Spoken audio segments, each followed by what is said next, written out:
My quest for virtual immortality has brought me to the second biggest country in the world, Wales. Nah, I'm just kidding, it's Canada. More specifically, I went to Montreal, home to the massive development studios of Ubisoft. One of the biggest computer games companies in the world. They're the creators of some of the most popular computer games you can buy. Titles like Prince of Persia, Rainbow Six and Splinter Cell.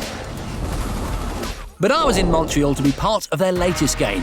At this studio, under extremely tight security, a couple of hundred people have been working for the last 4 years on possibly the most advanced game ever made. Assassin's Creed on the Xbox 360 and the PS3 is set in the Middle East in 1191, and it's all about an assassin trying to stop the Crusades and the war raging all around the area. But best of all, I'm going to make the full transition to virtual character. Yep, I'm in the game. The main character is not me, but he's pretty cool. He's got over 1,000 movements. He can run, he can jump, he can swing, he can leap and grasp just about any element of a living, breathing environment. This game uses the extra processing power of the 360 and the PS3 to make bigger levels with more characters who can move in more ways and with more advanced artificial intelligence. The new consoles are able to handle up to 4 times the information per second compared to their predecessors. In purely graphic terms, it's the difference between this 4-year-old character from Prince of Persia and this work of art from Assassin's Creed.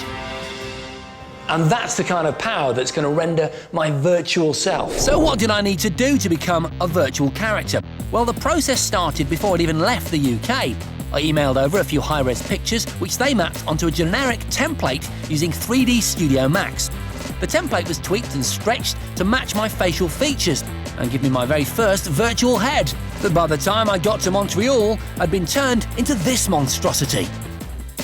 Using Photoshop, they create a kind of amorphous mass of me. There it is. That's what that blob represents. Really, it's all the pictures that were taken kind of joined up, and in this splat format, it enables the artist to get in there and smooth out all the joins, kind of get rid of any marks that they don't want. In order to make it look as realistic as possible, the artists play with the tone of the skin, the shadows and the shininess especially they need to get rid of, so that when you're playing the game, the head looks as realistic as possible. What you end up with is, I think, a pretty good approximation of me.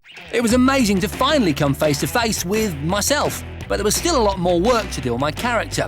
The next stage was to animate it.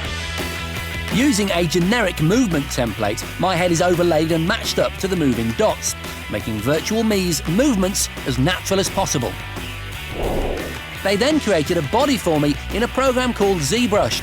Here, polygons, the building blocks of any game, are added to a basic shape, increasing the detail. With the body done, I was close to being a complete character. Like my head, the body was put on a movement template that's based on the main character and used for everyone in the game. With that done, my character was brought together, and for the first time, I saw myself as a complete virtual avatar. That's me, a virtual me, look. But I wouldn't always be a monk. My character's a crowd member, but facial features and costumes are changed randomly to keep things interesting. This is me with hair, and this is me as the local baker. The beer belly's not a good look. I'd seen myself in the design software, but now it was time to complete my quest. I wanted to see myself in the game, as a proper virtual character, in a proper virtual world. It could take ages, though. There can be hundreds of characters on the screen at the same time, and as they're randomly generated, it could have taken all day.